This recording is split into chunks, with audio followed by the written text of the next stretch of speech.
नमस्कार प्रशिक्षुओं, आपका बहुत बहुत स्वागत है आपके अपने करंट हेवन के यूट्यूब चैनल पर। साथियों, आपको पता होगा कि मध्यकालीन इतिहास, प्राचीन इतिहास के बाद मध्यकालीन इतिहास आता है, उसके बाद आधुनिक इतिहास आता है। तो प्राचीन इतिहास तो अभी नहीं, और आपके आगे आगामी एग्जाम को देखते हुए, जैसे कि हमने इन्वायरमेंट के क्लास चला रखे हैं, मैथ आपका पूरा खत्म हो चुका है, हिंदी पूरी दे दिया गया आपको, टॉपिक वाइज टेस्ट चल रहा है, सीडीपी के टेस्ट चल रहे हैं, बहुत ही जल्द ख़त्म हो जाएंगे सारे टेस्ट, करीब हम 20-50 टेस्ट करेंगे। आपके जो यूपी टेट के बच्चे हैं, यहाँ पर यूपी टेट के बच्चों के लिए एक अच्छे से मतलब कि उनके जो प्रीवियस ईयर पेपर हैं 4 दे दिए गए हैं। सब कुछ प्लेलिस्ट में आपको सजाया हुआ मिल जाएगा। साइंस के करीब 30-32 टेस्ट दे दिए गए हैं, वह आपके स्टैंडर्ड बुक से है, किसी भी एग्जाम में बैठिए फोड़ कर आएंगे, यह वादा है हमारा। लेकिन जो आपका मध्य इतिहास की जो बहुत बड़ा इतिहास जो है दोस्तों, बहुत ही डिफिकल्ट तो नहीं कहेंगे, लेकिन एक तरह से वास्ट सब्जेक्ट है, वास्ट सब्जेक्ट में आता है। ये आपके इन्वायरमेंट वाले सेक्शन में भी काउंट होगा, और अदर एग्जाम्स की आप तैयारी करते हैं, जैसे कि यूपीपीएससी, लेखपाल, यूपीएसआई, एसएससी-जीडी, और आगे पुलिस का एग्जाम होने वाला है, यूपी पुलिस का। अनेक राज्यों में जितनी जहाँ भी आप बैठना चाहते हो, जैसे सीटेट बच्चे अगर क्वालिफाई कर लेते हैं तो किसी भी एग्जाम्स में, मतलब कि किसी भी राज्य के शिक्षक भर्ती के एग्जाम में अपना योगदान दे सकते हैं, वहाँ पर भर सकते हैं, अप्लाई कर सकते हैं, वह वहाँ के पात्र हो जाएंगे। दोस्तों, इसी सब को देखते हुए ये वास्ट थोड़ा सब्जेक्ट है, तो हम सोचे कि पहले क्यों ना आपकी स्टार्टिंग कर लिया जाए, जिससे कि हमको आगे जो है थोड़ा कवर करने में दिक्कत ना हो। तो मध्यकालीन इतिहास से आज हम स्टार्ट करेंगे। आज इसमें जिक्र करेंगे हम लोग कि क्या क्या क्रम से हमको इसमें पढ़ना है। बहुत ही जल्द, बहुत छोटी छोटी वीडियो होगी, ज़्यादा लेंदी वीडियो नहीं होगी, आराम से कवर करेंगे। मात्र मैक्सिमम जाएगा तो 30 मिनट की वीडियो एक लेक्चर होगा, मिनिमम होगा तो 15 मिनट का होगा। दोस्तों, हर एक टॉपिक बिल्कुल शिद्दत से आराम से कवर करेंगे। आप लोग रिवीजन करिएगा, अगर हो सके तो अपने मित्रों को इनवाइट करिएगा, उनको यहाँ पर इस प्लेटफॉर्म पे, जिससे कि वो सारे सब्जेक्ट को अच्छे से डील कर सकें, है ना। इसी प्रकार से आपका ज्योग्राफी, वर्ल्ड ज्योग्राफी की भी प्ले लिस्ट बना दिए गए हैं, और प्लस इन्वायरमेंट का सेक्शन चल ही रहा है, वहाँ पर जो सारी चीज़ें जाती ही हैं। तो आप लोग रिवीजन करिए। यह क्लास डेली 12-1 बजने के करीब होगा, बीच में होगा, और एक क्लास आपका इन्वायरमेंट का आता है 3-3:30 बजने के करीब आता है, और एक क्लास आपका जो दोस्तों अपडेट छोड़कर एक क्लास रात में आता है 9 बजे, 9-10 बज जाता है, 10-11 बजे आता है। तो इस तरह के क्लासेस होते हैं, आप रिवाइज जरूर किया करें। अपडेट के लिए आप कमेंट कर देंगे, 7:30 बजे आपके डाउट क्लास होते हैं, उसमें ले लिया जाएगा, चाहे जिस भी सेक्टर से डाउट हो। साथियों, चलिए हम लोग स्टार्ट कर लेते हैं।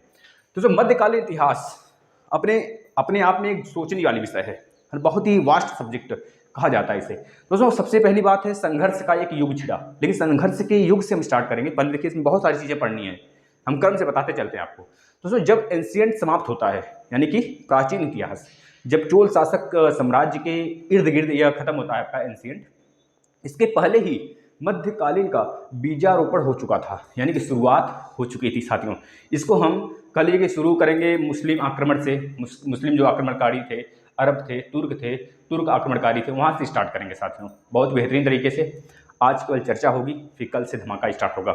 सबसे पहले इस्लाम धर्म की उदय कैसे होती है, इस यहाँ से पढ़ना स्टार्ट करेंगे इसमें। फिर उसके बाद हम आ जाएंगे दोस्तों भारत पर अरबों का आक्रमण। दोस्तों, आपको पता होगा भारत पर अरबों में सबसे पहला था मोहम्मद बिन कासिम। दोस्तों, 712 ईस्वी में, याद रख लीजिएगा, मोहम्मद बिन कासिम, मोहम्मद बिन कासिम आता है साथियों, जो भारत पर आक्रमण करता है 712 ईस्वी में। साथियों, 712 ईस्वी में दोस्तों याद रखना। इसके बाद आते हैं भारत पर तुर्क आक्रमणकारी आते हैं दोस्तों। तुर्क आक्रमणकारी जो है दोस्तों, सबसे पहले आपको पता है बहुत खतरनाक और ये बहुत खूंखार महमूद गजनवी, जिसको हम लोग कहते हैं दोस्तों, यह केवल और केवल लूटपाट के मकसद से भारत में आया था, राजपाट के लिए नहीं आया था। दोस्तों, जो महमूद गजनवी रहता है तुर्क आक्रमणकारी में, याद रखिएगा, पूछा जा सकता है आपसे कि सबसे पहला अरब आक्रमणकारी कौन था भारत में, तो बता देंगे मोहम्मद बिन कासिम। 712 ईस्वी में दोस्तों भारत पर आक्रमण किया था। इसके बाद सबसे पहला तुर्क आक्रमणकारी कौन था, तो बता देंगे महमूद गजनवी। क्या नाम था? महमूद, भैया लिखते चलिएंगे, महमूद गजनवी। साथियों, यहाँ से प्रश्न बनता है, फोड़ के रख दोगे, बस पढ़ते चलो। महमूद गजनवी। साथियों, महमूद गजनवी का जो कार्यकाल था, इसका जो कार्यकाल था 1001 से 1091 के आसपास में था ना, 1001 से साथियों 1021 के आसपास में, ये लिखिएगा, 1001 से 1021 ईस्वी तक इसका कार्यकाल रहता है। साथियों, आपको पता होगा साथियों, इन्होंने 17 बार भारत पर आक्रमण किया था और केवल लूटपाट मचाया था। जितनी चीज़ें थी वो लूटपाट कर ले गए थे और सोमनाथ मंदिर को जो आपके गुजरात में, उसको भी लूट कर तोड़ फोड़ मचाना उसमें इन्हीं का काम था। इसके बाद आते हैं मोहम्मद गौरी। मोहम्मद गौरी जो दोस्तों 1175 से लेकर 1206 तक यह रहता है। यानी कि कौन आता है? मोहम्मद गौरी। याद रखिएगा, ये तीनों में बहुत कन्फ्यूजन होता है भाई। यह कौन सा आक्रमणकारी होता है? मोहम्मद बिन कासिम। तो बता देंगे साथियों, यह अरब आक्रमणकारी होता है। इसके बाद तुर्क आते हैं। तुर्क में सबसे पहले मोहम्मद गजनवी होता है, जो कि 1001 से 1021 ईसा पूर्व तक रहता है, जो कि भारत पर 17 बार आक्रमण करता है और जितनी सोना चांदी लूटपाट मचाकर ले जाता है। इसके बाद साथियों सोमनाथ का मंदिर भी यही भ्रष्ट किया था, यही तोड़ा था ससुरा। इसके बाद दोस्तों आ जाते हैं मोहम्मद गौरी। मोहम्मद गौरी की बात दोस्तों याद रखिएगा, मोहम्मद गौरी जो है दोस्तों, इनका काम था, जो मोहम्मद गौरी थे साथियों, मोहम्मद गौरी का जो शासन था दोस्तों 1175 से लेकर 1206 ईस्वी तक, 1175 से लेकर 1206 ईस्वी तक था साथियों। आपको पता होगा 1206 के बाद दोस्तों दिल्ली सल्तनत स्टार्ट होता है। बहुत ही बेहतरीन तरीके से पढ़ेंगे दोस्तों, बहुत ही आनंद आ जाएगा, बस आप पढ़ते चलिए। दोस्तों मोहम्मद गौरी का जो शासन काल था 1175 से 1206 तक था साथियों, याद रखिएगा। ये दूसरे तुर्क आक्रमणकारी थे साथियों। तुर्क याद रखना, अरब में मोहम्मद बिन कासिम। इसके बाद आ जाता है तुर्क में दोस्तों मोहम्मद गजनवी, ये इंपॉर्टेंट है। इसके बाद मोहम्मद गौरी आता है दोस्तों, आपको पता है। इसके बाद हमारा मोहम्मद गौरी की हत्या कर देते हैं खोखुर जनजाति कर देते हैं दोस्तों। यहीं से हमको एक तरह से सत्ता जो पलटती हुई दिखाई देती है साथियों। अब इसके बाद गुलाम वंश का स्टार्टिंग हो जाता है। जैसे ही इसकी हत्या हो जाती है गोखुर जनजाति द्वारा दोस्तों, यहाँ से गुलाम यानी कि कल ये दिल्ली सल्तनत का स्टार्टिंग हो जाता है। दिल्ली सल्तनत में राजपाट जो स्टार्टिंग होता है साथियों, जो राजपाट स्टार्ट होता है उसमें सबसे पहला हम बताते हैं आपको क्रम से बताते हैं, आप लिखते चलेंगे, सारी चीज़ें लिखते चलिए साथियों, जो आपके लिए बहुत ही इंपॉर्टेंट है।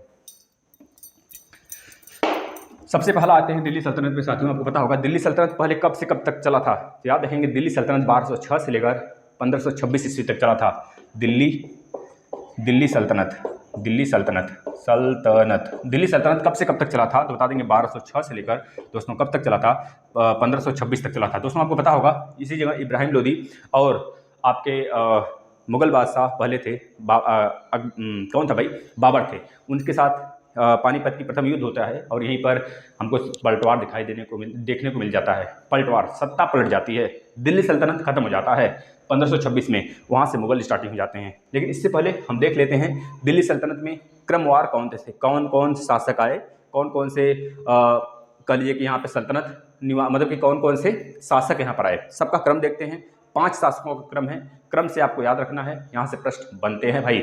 इसके बाद अब ऐसा नहीं है हम इसी जगह छोड़ देंगे, नहीं, यह तो आज सिर्फ चर्चा हो रहा है, इसके बारे में बिल्कुल डिटेल में हम लोग कवर करेंगे साथियों। एक एक चीज़ें आज सिर्फ चर्चा हो रही है, यहाँ पर लिख लीजिए आप, सिर्फ चर्चा, कैसे हमको पढ़ना है, सिर्फ चर्चा हो रहा है। पहला वीडियो है आपका दोस्तों। दिल्ली सल्तनत में सबसे पहला आता है गुड़ खा सैलो। आप एक ट्रिक याद कर लेंगे, गुड़ खा तू सैलो साथियों, याद रखना। गुड़ से आपके गुलाम वंश साथियों।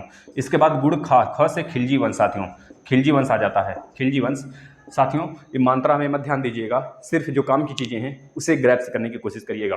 इसके बाद साथियों आ जाता है तुगलक वंश आ जाते हैं, तुगलक वंश आ जाते हैं। इसके बाद सैयद वंश आ जाता है, सैयद वंश आ जाता है। इसके बाद लोधी वंश आ जाता है, लोधी वंश में 3 ही शासक होते हैं। यहाँ पर शासकों का क्रम भी पूछ लेता है, गुलाम वंश में कितने शासक थे, खिलजी वंश में कितने शासक थे, तुगलक वंश में कितने शासक थे। तो हम बिल्कुल बेहतरीन तरीके से टिप्स से पढ़ेंगे, बिल्कुल भी चिंता न करिएगा साथियों, आप बहुत बेहतरीन प्लेटफॉर्म पर हैं दोस्तों। गुलाम वंश में 11 शासक होते हैं। कितने शासक होते हैं? 11 शासक होते हैं दोस्तों। 11 शासकों मतलब गुलाम वंश का जो कार्यकाल होता है साथियों, कब से कब तक होता है, तो बता देना आपको। जो गुलाम वंश का कार्यकाल होता है सर, वो 1206 से लेकर साथियों, 1206 से लेकर बता देंगे साथियों आपका 1290 तक रहता है। 1290 तक रहता है। 1206 से लेकर 1290 तक गुलाम वंश की शासन रहती है दिल्ली पर, और इसमें 11 शासक होते हैं साथियों। याद रखिएगा, सब क्रम से पढ़ाएंगे, है ना। इसका कौन न्यू डालता है और कौन इसका लास्ट होता है, बहुत बार पूछा जाता है। इसके बाद आता है खिलजी वंश। खिलजी वंश में 5 ही शासक होते हैं। कितने शासक होते हैं? 5 शासक होते हैं, 5 शासक होते हैं साथियों। इसमें जो इसका कार्यकाल होता है 1290 में खत्म हुआ, ये स्टार्ट हो जाता है भाई 1290 से साथियों 1320 ईस्वी तक रहता है, 1320 ईस्वी तक। मोस्ट इंपॉर्टेंट है, डाल कर लिख लेंगे भाई, सब कुछ आज जिक्र हो जाएगा मुगल वंश तक। मुगल क्या, हम मराठा तक जिक्र करेंगे अभी का अभी, बिल्कुल शॉर्ट में, क्योंकि ये चीज़ें हम पढ़ेंगे डिटेल में, तो आज जो चीज़ पढ़ना है हमको बस उस पर चर्चा होगी। इसके बाद आ जाता है तुगलक वंश। तुगलक वंश में 9 शासक होते हैं। कितने शासक होते हैं, लिख लीजिएगा, 9 शासक। 9 शासक होते हैं साथियों, 9 शासक होते हैं। इस 9 शासक में दोस्तों कब तक राज किया, कब तक दिल्ली पर अपना राजपाट लेकर चलते रहे साथियों, बता देंगे। 1320 से लेकर 1414 तक थे साथियों। 1320 से लेकर 1414 तक इन्होंने शासन किया। इसके बाद सैयद वंश आ जाते हैं साथियों। सैयद वंश में 4 शासक होते हैं, मुख्य रूप से पूछा गया है बहुत बार एग्जाम में, बीपीएससी वगैरह तक पूछा गया है। तो 4 शासक इसमें आते हैं, और ये चारों शासकों का जो कार्यकाल होता है साथियों 1414 से लेकर मात्र 1451 तक होता है। सबसे कम समय के लिए सैयद वंश ही दिल्ली पर राज करते हैं, इसको भी नोट कर लीजिएगा। 1414 से लेकर 1451 तक साथियों, मात्र कुछ ही सालों तक, यानी कि देख लीजिए 11 में से 4 यानी कि 14, 6 की देख लीजिए 51, यानी कि निकाल लेंगे 11 में से 4 गया, कितना बचा, 7 बचा, यहाँ बचा कितना, 4 में से 1 गया 3, 37 वर्ष तक साथियों इनका कार्यकाल होता है, मात्र कुछ ही सालों तक। इसके बाद सबसे छोटा कार्यकाल इनका देखा जाता है। इसके बाद आ जाते हैं लोधी वंश। लोधी वंश 9 शासक दोस्तों इसमें होते हैं। ये 1451 से 1526 इसका लास्ट चरण होता है। इसके बाद दोस्तों आपको पता है इसमें 3 ही महानुभाव आते हैं, जिनका नाम होता है सिकंदर लोधी, बहलोल लोधी और इब्राहिम लोधी। इब्राहिम लोधी के साथ 1526 में बाबर के साथ दोस्तों युद्ध होता है, पानीपत की लड़ाई होती है, जिसमें कि इनके चाचा ही उसको बाबर को निमंत्रण भेजते हैं कि आइए भाई और हम अपने बेटे को मरवा देते हैं, है ना। तो इस तरह से बहुत ही जलन होता है। देखिए इतिहास में जो भी चीज़ें घटना घटी हैं, हमारे थाली में छेद कर किया गया है। नमक खाने वाले जो हमारे जिस थाली में नमक खाते हैं उसी थाली में छेद कर देते हैं, यानी कि नमक हराम जिसे बोलते हैं साथियों। ऐसे लोग भारत में अगर ना आए होते ना, तो आज शायद भारत सोने की चिड़िया ही होती, याद रखना साथियों। यानी कि लोधी वंश में कब से कब तक चला, 1451 से लेकर या 1526 तक चला साथियों, 1526 तक। इसके बाद दोस्तों स्टार्ट हो जाता है हमारा मुगल काल, याद रखना साथियों। यहाँ से बहुत बार प्रश्न बना है और हमेशा बनता रहेगा साथियों। अब देखिए दिल्ली सल्तनत की जो दोस्तों प्रशासनिक और इसके बारे में देख लेंगे। जैसे कि दिल्ली सल्तनत खत्म हुआ, अब दिल्ली सल्तनत के बाद मुगल वंश स्टार्ट हो जाएगा। तो दिल्ली सल्तनत और मुगल वंश के बीच में कैसा राजपाट था, जैसे कि प्रशासनिक सेवा कैसी थी, उसका सांस्कृतिक कैसा था साथियों, उसका राजनयिक सेवा कैसी थी, तो इसके बारे में पढ़ने के बाद हम चलते हैं मुगल काल पे। पढ़ेंगे सब कुछ, ये तो आप चर्चा हो रही है, बस इसको नोट कर लीजिए, इस तरह से हम पढ़ेंगे। इसके बाद साथियों आ जाता है दिल्ली वंश। जैसे ही समाप्त होता है, आपको पता है 1526 में बाबर खुखार मुगल वंश का शासक, बहुत ही खतरनाक साथियों। आपको पता है इसकी माताजी और पिताजी और मंगोल और तुर्क, मतलब तुर्क के रहने वाले थे, निवासी थे। और यह बताएंगे सब कुछ, चर्चा मत करिए उस पर, नहीं तो हम घुस जाएंगे तो बहुत ही अंदर चले जाएंगे साथियों। इसके बाद साथियों आ जाते हैं, इसके बीच में हमको सूफी, जैसे सूफी भक्ति आंदोलन देखने को मिल जाता है, उसको पढ़ लेते हैं। जैसे कि इन सब के पहले ही थोड़ा सा तो छूट गया है, उसको देख लेते हैं। सूफी हो गया, भक्ति हो गया, भक्ति आंदोलन, सूफी और भक्ति आंदोलन यह देखने को मिल जाता है। इसके बारे में थोड़ा थोड़ा चर्चा कर लेंगे, जहाँ से प्रश्न बनते हैं। जैसे कि सूफी आंदोलन होता है, पहला सूफी आंदोलन होता है। इसके बाद दोस्तों चिश्ती आ जाता है, चिश्ती आंदोलन होता है। पढ़ेंगे, सब पढ़ेंगे, A to Z पढ़ेंगे। यह एक प्लेलिस्ट बना दिया जाएगा आप लोग के लिए, जिस प्रकार से सब कुछ प्लेलिस्ट बना है उसी प्रकार से यह भी प्लेलिस्ट बनेगा मध्यकालीन इतिहास के नाम से। उसमें हर एक चीज़ मध्यकालीन से रिलेटेड होगा, जितनी इतिहास आती है सब कुछ भर देंगे। इसके बाद मिडेवल इसके बाद हम आधुनिक स्टार्ट करेंगे, फिर लास्ट में पढ़ा जाएगा प्राचीन, क्योंकि प्राचीन बहुत कम आते हैं, ठीक है ना। चिश्ती के बाद साथियों आ जाते हैं, जैसे कि हम लोग पढ़ेंगे सुहसवर्दी करके एक है, सुहसवर्दी आंदोलन भी पढ़ेंगे। इसके बाद उसमें जैसे कि सतारी आंदोलन, सतारी लिख लीजिए सब कुछ क्रम से, सतारी आंदोलन आता है। फिर कादरी आंदोलन आता है। इसके बाद नक्शबंदी आंदोलन आता है। इसके बाद साथियों नक्शबंदी के बाद आ जाता है फिरदौसी, बहुत इंपॉर्टेंट है, फिरदौसी आ जाता है। फिरदौसी, ये सब क्रम से हैं। फिरदौसी आ जाता है, फिरदौसी आंदोलन। फिरदौसी आंदोलन क्या, यह संप्रदाय होता है, एक तरह से फिरदौसी संप्रदाय होता है जो कि आंदोलन कर देते हैं, ठीक। इस प्रकार से हम क्रम से इसको पढ़ेंगे। इसके बाद साथियों भक्ति आंदोलन, बहुत ही मोस्ट इंपॉर्टेंट है भक्ति भी, जिसमें हम लोग के जो भक्ति गुरुदेव लोग थे उनको देखेंगे। इसमें लिख लीजिए भक्ति। दोस्तों भक्ति हमारे जीवन में बहुत ही इंपॉर्टेंट है, और यह अगर ना होता ना तो आज कितने लोग पागल हो गए होते भाई। भक्ति और सॉन्ग ये सब हमारे दिमाग को बहुत ही तसल्ली देते हैं, ठीक है ना। तो देखिए भक्ति आंदोलन में जैसे कि हमको पढ़ना है दोस्तों अलावर करके हैं, अलावर पढ़ना है, पहले अलावर शाखा पढ़ना है। इसके बाद नार, नयनार है, नयनार है, नमनार नहीं, नयनार या नमनार बोलते हैं। नयनार शाखा पढ़ना है, नयनार शाखा पढ़ना है। इसके बाद साथियों सगुड़, सगुड़ शाखा पढ़ना है, सगुड़ भक्ति, सगुड़ भक्ति शाखा पढ़ना है। इसके बाद साथियों निर्गुण, निर्गुण, निर्गुण, निर्गुण शाखा पढ़ना है, भक्ति शाखा पढ़ना है। दोस्तों इसमें पता है कबीरदास, सूरदास, मीराबाई और आपके जैसे चैतन्य महाप्रभु, चैतन्य महाप्रभु, चैतन्य महाप्रभु, रामानंद, रामानंद, रामानंद, रामानंद, रामानंद आ जाते हैं। इसके बाद दोस्तों तुकाराम, तुकाराम, ये सभी लोग आ जाते हैं, जैसे कि कबीर, सूरदास, मीराबाई, कालिदास, ये सारे लोग इसमें भक्ति आंदोलन में आ जाते हैं। इसके बारे में बहुत ही गहनता से पढ़ेंगे, मज़ा आ जाएगा। दोस्तों मज़ा आ रहा हो तो अपने साथियों को थोड़ा सा शेयर करने का थोड़ा सा कष्ट करें, जैसे कि हम आपके लिए सब कुछ बलिदान दे देंगे, हर एक चीज़ दे देंगे फ्री में, बस आप लोग पढ़ते चलें। यह हमारा सुपर टेट का सबसे ऊंचा वाला लक्ष्य है, पढ़ते चलें, पढ़ते चलें, बढ़ते चलें, बढ़ते चलें। अगला देखना साथियों, इसके बाद हमारा स्टार्ट हो जाता है साथियों, उधर जब दिल्ली सल्तनत खत्म होता है, आपको पता है दोस्तों, जैसे दिल्ली सल्तनत खत्म होता है उधर अनेक राजाओं का उत्पत्ति होने लगता है। अनेक राजा अपने आप को स्वतंत्र कर देते हैं अनेक राज्यों से। तो पूछा जाता है कौन कौन से राज्य, कौन कौन से राजा स्वतंत्र होते हैं, तो लिख लीजिए दोस्तों। अभी आपका बहमनी राज्य पढ़ेंगे इसके बारे में, बहमनी, बहमनी राज्य स्वतंत्र होता है। इसके बाद बरार, बरार बीदर, बरार बीदर। इसके बाद अहमदनगर, अहमदनगर, अहमदनगर, अहमदनगर स्वतंत्र होता है। इसके बाद दोस्तों बीजापुर, बीजापुर का साम्राज्य हम पढ़ेंगे बहुत ही बेहतरीन तरीके से, बीजापुर स्वतंत्र होता है। इसके बाद गोलकुंडा, गोलकुंडा, गोलकुंडा स्वतंत्र होता है साथियों। इसके बाद आपका खानदेश, खानदेश स्वतंत्र होता है, खानदेश आ गया साथियों। इसके बाद आ जाता है गुजरात, गुजरात स्वतंत्र होता है। गुजरात के बाद साथियों मालवा, मालवा स्वतंत्र हो जाता है। इसके बाद उड़ीसा स्वतंत्र होता है। उड़ीसा के बाद साथियों बंगाल, जौनपुर, बंगाल, बंगाल, जौनपुर, जौनपुर, जौनपुर में साथियों पता है जौना खां की याद में फिरोज शाह, फिरोज शाह ने स्थापना कराई थी जौनपुर की, आपको पता होना चाहिए। फिरोज शाह ने स्थापना कराई थी किसकी याद में, अपने भाई जौना खां की याद में साथियों, इस वजह से इसका नाम जौनपुर पड़ा है। यह बात बहुत बार पूछा गया। इसके बाद मेवाड़ पढ़ेंगे, मेवाड़, मेवाड़ राजस्थान वाला, मारवाड़ पढ़ेंगे, मारवाड़ पढ़ेंगे। मारवाड़ के बाद कश्मीर पढ़ेंगे, कश्मीर पढ़ेंगे साथियों, जिसमें आपको पता होगा कि यह सभी राज्य स्वतंत्र रूप से अपने आप को स्वतंत्रता घोषित कर देते हैं जब देख लेते हैं कि दिल्ली सल्तनत खसक लिया, मुगलों का शासन आ गया, तो सोचते हैं कि हम शेर हो गए। लेकिन बाद में मुगल धीरे धीरे धीरे धीरे करके सब कुछ हड़प लेते हैं साथियों। अब स्टार्ट करते हैं मुगल वंश। इसके पहले एक और साम्राज्य आता है साथियों, विजयनगर साम्राज्य। विजयनगर साम्राज्य में 4 वंश आते हैं, सुलुभ, तुलुभ, अरिविडु, एक होता है दोस्तों और होता है, जिसमें कि आपको पता है सबसे पहले हरियर और बुक्का विजयनगर साम्राज्य की स्थापना करते हैं। यह बात आपको पता होना चाहिए, पढ़ेंगे बेहतरीन तरीके से पढ़ेंगे, बहुत ही आनंद आएगा। अब इसके बाद स्टार्ट होता है यहाँ से आपका मुगल वंश।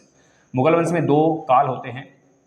मुगल वंश, मुगल वंश में 2 काल होते हैं साथियों, कौन कौन से, एक आपका उत्तर मुगल काल आता है। पहले तो पूर्व मुगल काल बहुत ही बलशाली, बहुत ही ताकतवर, शायद ही अगर यह आज होते, यह लास्ट तक होते जब तक औरंगजेब ना आया होता, या फिर औरंगजेब चाहता तो अंग्रेज़ों का हम लोग के यहाँ से, और औरंगजेब चाहता तो अंग्रेज़ कब से लापता, मतलब कब से उनका सफाया कर दिया गया होता, कब के वह यहाँ पर ठीठने ही नहीं पाता साथियों, मतलब कि रहने नहीं पाते वो सब, क्योंकि मुगल वंश में जितनी ताकत थी साथियों ना, शायद ही किसी वंश में इतनी ताकत थी। और मुगल वंश बहुत कुछ करके गए, लेकिन लास्ट में कुछ चुनिंदा घूसखोर या फिर कह लीजिए नमक हरामों की वजह से हमारा देश एक तरह से खाई में चला गया साथियों, है ना, ढकेलता चला गया खाई में। बाद में हमको एक तरह से अंग्रेज़ों के गिरफ्त में रहना पड़ा, और आज वो परिणाम है कि अंग्रेज़ का, अब भले हम उनसे आगे नहीं हैं लेकिन उनके बराबर कर दिए गए हैं हमने, मतलब अंग्रेज़ जो इंग्लैंड है उसके बराबर अब हम हो गए हैं, उसके टक्कर देने लायक हो गए हैं।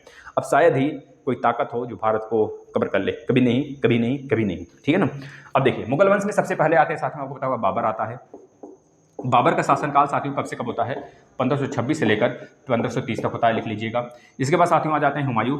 हुमायूं आपको पता है दोस्तों 1540 तक ही ये रहते हैं। इसके बाद शेरशाह इनको दौड़ा दौड़ा के मारता है, इतना मारता है कि 1540 के बाद ये लापता हो जाते हैं। 2 बार लड़ाई होती है इसमें, आपका एक देवरा के कौन सा होता है, एक चौसा की लड़ाई होती है। चौसा की लड़ाई में जब हार जाते हैं या इनको शेरशाह पानी में फेंकवा देता है, वे पानी में कूद जाते हैं। जिसके बाद एक दिन के लिए आते हैं तो किसी को पकड़े, मल्लाह होता है जो इनको बचाया हुआ होता है, वो आता है चमड़े का सिक्का चलाता है, चमड़े का सिक्का भाई। इसके बाद सिक्का का मतलब नोट होता है और क्या। इसके बाद दोस्तों फिर ये आते हैं दोबारा, फिर इनको मारता है दौड़ाकर, है ना। फिर इतना मार देता है दोस्तों 1539 में चौसा होता है। 1540 में आपका जिसको हम कहते हैं सरहिंद की लड़ाई, एक मिनट डीसी कन्नौज की लड़ाई कहते हैं, जिसे हम लोग बिलग्राम की युद्ध के नाम से भी जानते हैं साथियों। वहाँ पे कन्नौज की लड़ाई होती है और इनका 10 साल 12 साल के लिए सफाया हो जाता है। जब शेरशाह सूरी की मृत्यु हो जाती है तब वहाँ से यह खसकते हैं, धीरे धीरे अपनी सेना संगठन करते हैं, फिर आते हैं। तो उसमें लास्ट में एक लड़ाई होती है डीसी के सरहिंद की लड़ाई होती है। सरहिंद की लड़ाई को हम क्या कहते हैं, मच्छीवाड़ा के युद्ध के नाम से भी जानते हैं। इस चीज़ को याद रखिएगा, जहाँ पर शेरशाह सूरी के जितने वंशज थे उनको ये हराते हैं, मात्र 1 साल के लिए राजपाट करते हैं। जैसे ही ये सीढ़ियों से गिर के मर जाते हैं दिल्ली में, तो इसके बाद आ जाते हैं दोस्तों अकबर। दोस्तों आपको पता होगा, इसको कहा जाता है ये ज़िंदगी भर लड़खड़ाता रहा और लड़खड़ाते लड़खड़ाते इसकी जान भी चली गई। तो उसमें याद रखना, हुमायूं का कार्यकाल हम लिख देते हैं यहाँ पर, पहले 1530 से 40 तक था, फिर आता है लास्ट में 1555 में आता है 1556 तक था। मतलब इधर एक वंश 1 साल, इधर 10 साल तक। इसके बीच में शेरशाह सूरी आता है साथियों। शेरशाह यह गुलाम वंश का नहीं होता है, यह सूर वंश का रहता है, यह अफगान शासक होता है।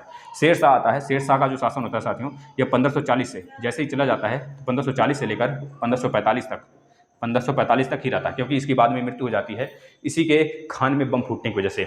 इसके बाद साथियों अकबर आ जाता है। अकबर जो हुमायूं का पुत्र था वो आता है। इसका शासनकाल दोस्तों 1500 मतलब देखिए 1545 से लेकर 1555 तक, यह इसके बीच में शासन कौन किया तो बताएंगे शेरशाह के वंशज थे, उन्होंने शासन किया। फिर 1555 में 1556 तक आ जाता हुमायूं। फिर 1556 से साथियों 1556 बोलिए या फिर 1557 भी कहीं लिखा मिल जाएगा आपको, लेकिन 1556 से लेकर 1605 तक साथियों यह किसका वंश था, किसका कार्यकाल था, अकबर का था साथियों। इसके बाद जहांगीर आ जाते हैं। जहांगीर का जो शासनकाल होता है मेरे प्यारे मित्रों 1605 से लेकर 1627 तक होता है, 1627 तक होता है। इसके बाद जहांगीर के बाद मेरे प्यारे मित्रों, जहांगीर के बाद आ जाते हैं शाहजहां। कौन आ जाता है, शाहजहां आ जाते हैं। शाहजहां का जो शासनकाल होता है मेरे प्यारे मित्रों 1627 से लेकर 1628 भी कहीं मिल जाएगा आपको, लेकिन 27 लेके चलते हैं। 1627 से 1657 मिलेगा, लेकिन याद रखना जब 1628 बोलेगा तो 56 लगाते हैं, और जो 1627 बोलेगा तो 58 के और 57 लगाते हैं, 58 लगाते हैं साथियों। बहुत ही मत होते हैं, यह मान के चलते हैं, क्योंकि हम यह एक तरह से डिस्कवर किया गया, मतलब एक तरह से ये परिमाणित है, 1658 ही फिक्स है। इसके बाद साथियों लास्ट आ जाता है पूर्व मुगल काल में औरंगजेब आता है। औरंगजेब बहुत ही नालायक और बहुत ही गद्दार नहीं कहेंगे, बहुत ही कड़ी बदचलन किस्म का आदमी था, और इसकी वजह से शायद बहुत चीज़ हमको भोगना पड़ा, और आज स्थिति मुगलों की स्थिति बहुत बेकार हो गई यहाँ से साथियों, इसी का देन था औरंगजेब का शासनकाल दोस्तों याद रखना 1658 से लेकर, बहुत खूंखार था साथियों, यहाँ 1658 से लेकर 1707 तक था साथियों, याद रखना दोस्तों। इसके बाद एक चरण हमको और देखने को मिलेगा, मुगल वंश उत्तर मुगल में एक फिर से चेंजेस हमको देखने को मिलेंगे। तो इन दोनों के बीच में एक प्रशासनिक सेवा चेंज होती है, हमारी राजनयिक सेवा चेंज होती है, आपका आर्थिक सेवा चेंज होता है, सांस्कृतिक सेवा चेंज होता है। मतलब ये सारी चीज़ें जो प्रशासनिक सेवा, सांस्कृतिक सेवा हो गया, ये सब सारी चीज़ें जब चेंज होती हैं, इसके बीच में थोड़ा सा हमको चेंजेस देखने को मिलेंगे, तो इसके बारे में पढ़ेंगे, प्रशासनिक के बारे में। तो यहाँ पर जो आपका यूपी ट्रिपल एससी लेखपाल के एग्जाम होंगे, वहाँ के लिए भी बहुत ही इंपॉर्टेंट है ये सेशन। तो उसमें करते रहिए, सारी चीज़ें फ्री में जितना कलेक्शन हो सके कलेक्शन करते रहिए। साथियों उत्तर मुगल काल स्टार्ट हो जाता है। उत्तर मुगल काल में साथियों याद रखना, उत्तर मुगल काल में सबसे पहले आता है बहादुर शाह, वह नहीं जिसको रंगून भेज दिया गया था, बहादुर शाह प्रथम होता है साथियों। इसका कार्यकाल 1707 से लेकर 1712 तक रहता है। इसके बाद आ जाता है साथियों, इसके बाद जहांदार शाह को एक नाम से और पुकारते हैं भाई, जहांदार शाह को कहते हैं भाई क्या, लंपट मूर्ख के नाम से जानते हैं, क्योंकि इसके पास बुद्धि नहीं थी। जहांदार शाह लंपट मूर्ख के नाम से जाना जाता था। 1712 से लेकर 13 तक था साथियों, 1 साल के लिए मात्र था भाई। इसके बाद आ जाते हैं फर्रुखसियर दोस्तों, जो कब तक था बता देंगे, 13 से गए तो 1713 से लेकर साथियों, या 1713 से 1719 तक था। इसके बाद दोस्तों आ जाता है मोहम्मद शाह को मोहम्मद शाह रंगीला के नाम से जानते हैं, क्योंकि इसका नाच गाने में बहुत ज़्यादा मन लगता था। मोहम्मद शाह आ जाता है। मोहम्मद शाह साथियों ये सब लिख लीजिए भाई, इसके बारे में डिटेल में चर्चा होगी, ये आजकल चर्चा हो रहा है। मोहम्मद शाह का दोस्तों जो कार्यकाल था 1719 से लेकर 1748 तक था, काफ़ी लंबा कार्यकाल था इसका, यह काफ़ी अच्छा था दोस्तों। इसी के समय आपको पता है कि जो जहांगीर द्वारा बनाया गया था, दोस्तों जो कि आपका बनाया गया था, या जो हीरे वाला जो कुर्सी थी, क्या बोलते हैं उसको, जिस पे सबसे लास्ट बादशाह बैठता है, ये यही था दोस्तों। उसका नाम देखिए नहीं याद आ रहा हमको। बहुत सारे रुपए पैसे ले जाता है, वो आता है, लूटपाट मचाता है, उसके बाद तुर्क में जाके उसकी मृत्यु हो जाती है अफगान शासक द्वारा। देखिए कोई कुर्सी रहती है दोस्तों, बहुत ही इंपॉर्टेंट है भाई। देखिए अभी याद आ जाएगा तो हम बता देंगे, है ना। चलिए, मोहम्मद शाह 1719 से 1748 तक था साथियों, याद रखना। इसके बाद साथियों आ जाता है अहमद शाह। अहमद शाह आता है। अहमद शाह साथियों, अहमद शाह का जो कार्यकाल होता है 1748 से लेकर 59 तक रहता है। 1759 तक रहता है। इसके बाद साथियों में जाता है आलमगीर द्वितीय। अब यहाँ से द्वितीय स्टार्ट हो जाएगा। आलमगीर द्वितीय साथियों याद रखना। आलमगीर द्वितीय जो रहता है साथियों 1759 से एक मिनट भैया, 1748 से 1754 करिएगा, यह 1754 तक रहता है। 1754 तक रहता है। और यह 1754 से लेकर साथी यह रहता है 1759 तक रहता है। 1759 तक रहता है। इतना लंबा कार्यकाल नहीं होगा इसका, कमी था, सही है। अब आलमगीर के बाद साथियों में जाता है शाह आलम द्वितीय आ जाता है। शाह आलम द्वितीय दोस्तों याद रखना, यह था 1759 से लेकर 1806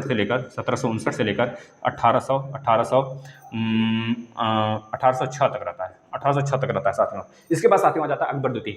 अकबर द्वितीय ही ने साथियों, जो कह लीजिए अकबर द्वितीय के समय इन्हीं का दोस्तों कह लीजिए कि मुआवजा लेने के लिए, मतलब इनके जो होता था ना, जो इनका पेंशन होता था, उसको लेने के लिए इन्होंने हमारे जो दोस्तों यह थे राजा राम मोहन राय, इनको भेज दिया था इंग्लैंड। और वहीं पे जाते हैं वो राजा राम मोहन राय जी, उनकी मृत्यु हो जाती है। याद रखना कौन भेजा था, ये अकबर द्वितीय भेजा था दोस्तों। इसका कार्यकाल कब से कब तक था तो बता देंगे, 1806 से लेकर 1837 तक था साथियों। ये बहुत ही इंपॉर्टेंट है। इसके बाद आ जाता है